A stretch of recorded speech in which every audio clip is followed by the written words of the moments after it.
And frankly, you know, the Quran has been preserved, we believe, since the time of the Prophet till now, word for word, letter for letter, haraka or vowel sign for vowel sign. The Muslim claim has been for the last 14 centuries that the Quran is absolutely word by word preserved.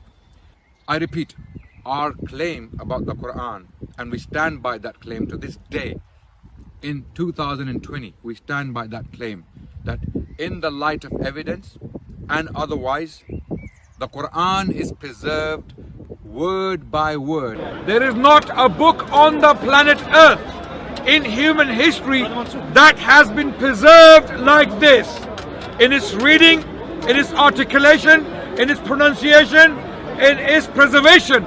There is not a book on the planet Earth which has been preserved like the Quran. So Muslim on planet Earth or elsewhere have no doubt whatsoever that the Quran has been preserved to the letter, to the dot and to the sound when we talk about this. If it were the case that right now, at this moment, every single mushaf, meaning book or parchment wherein the Quran was inscribed, was to disappear right now, overnight, in every single Muslim community, you will have exactly the same book, with exactly the same letters, with exactly the same vowelings, emerge and be transcribed and be recited out loud amongst every single Muslim community worldwide.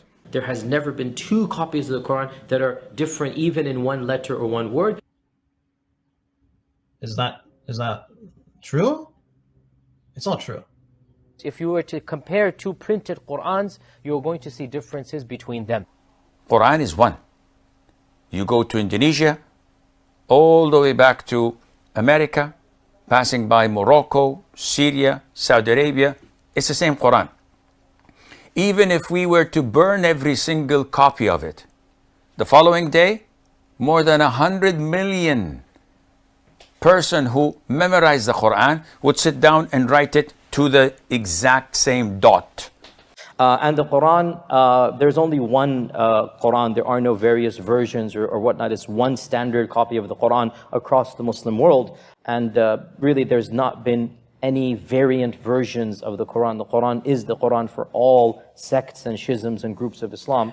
And we also, all Muslims take pride in the fact there is but one Quran. There's no variants of the Quran. So the Caliph Uthman standardized the copies of the Quran, and therefore from his time up until our time there has never been two copies of the Quran that are different even in one letter or one word. And this is because of the far-sightedness of the Caliph Uthman. And really, Muslims are very humble and very proud and very grateful to God that they're the only religious group that can with so much authority say that their scriptures really have been preserved authentically. The Quran is the most protected of all scriptures, and in fact we as Muslims believe that God in his divine wisdom and plan has protected the Quran from any type of alteration, from any type of deviation, from any type of miswriting. And therefore from his time up until our time there has never been two copies of the Quran that are different even in one letter or one word. And when we say the various different ways to recite the Quran, we are not talking about different voices or different styles. We're talking about slight differences in pronunciations, slight differences in letters, slight differences in harakat. In other words, if you were to compare two printed Qur'ans, you're going to see differences between them. Especially those who have been exposed to some of our brothers who live in Algeria or Morocco or other North African countries, they recite the Quran in a slightly different way. Not just a voice or not just a speaking style, but also changes in letters and words and harakat.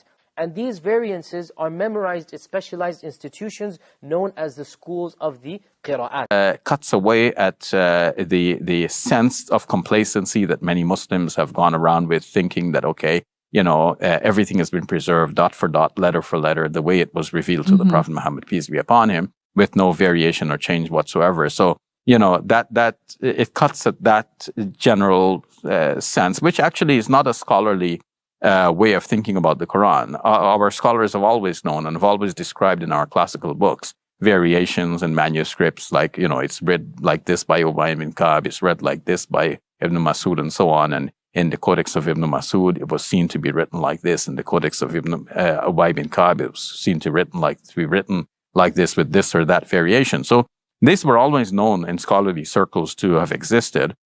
But recently, average Muslims have just simply, without bothering to learn, they have just simply parroted a common way of speaking about the Quran and saying, it's 100% the way it's always been. And they cannot imagine any variation. So